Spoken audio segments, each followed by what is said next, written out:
অবস্থান নিয়েছেন কোটা বিরোধী আন্দোলনকারীরা। এই নিয়ে বিস্তারিত আমরা জানতে চাই। সহকর্মী শাহবাগ মোড়ে রয়েছেন সহকর্মী রকিবুল রাহাত, সেখানে রয়েছেন, তার কাছ থেকে এই বিষয়ে আমরা জানতে চাই।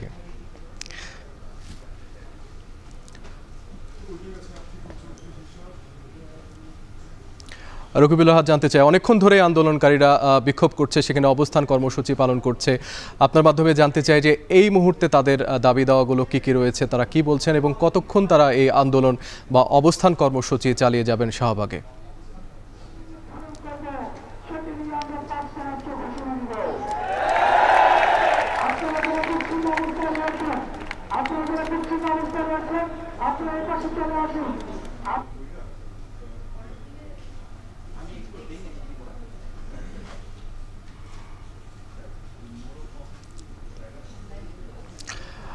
রকিবুল রাহাত,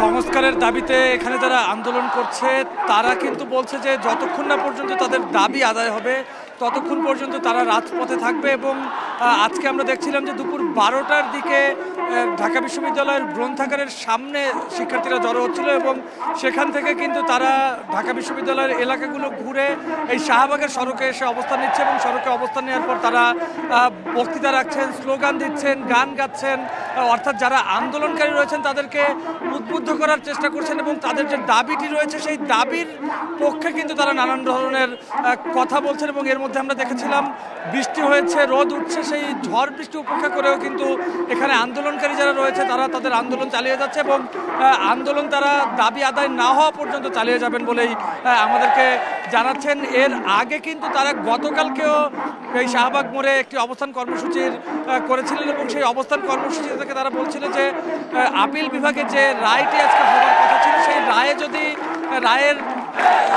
তাদের পক্ষে না আসে তাহলে তারা কঠোর আন্দোলনের দিকে যাবে। এবং সেটি কিন্তু আমরা দেখছি যেহেতু আপিল ডিভিশনে এই কোটার যে রুলটি রয়েছে সেই কোটার রুলটি যেহেতু কোনো সিদ্ধান্ত দেওয়া হয়নি, এখন পর্যন্ত বলা হয়েছে পূর্ণাঙ্গ রায়ের জন্য অপেক্ষা করতে, সেক্ষেত্রে কিন্তু তারা রাজপথকেই বেছে নিয়েছেন যে তাদের আন্দোলনের অংশ হিসেবে। এবং এর আগে 2018 সালে যখন 56%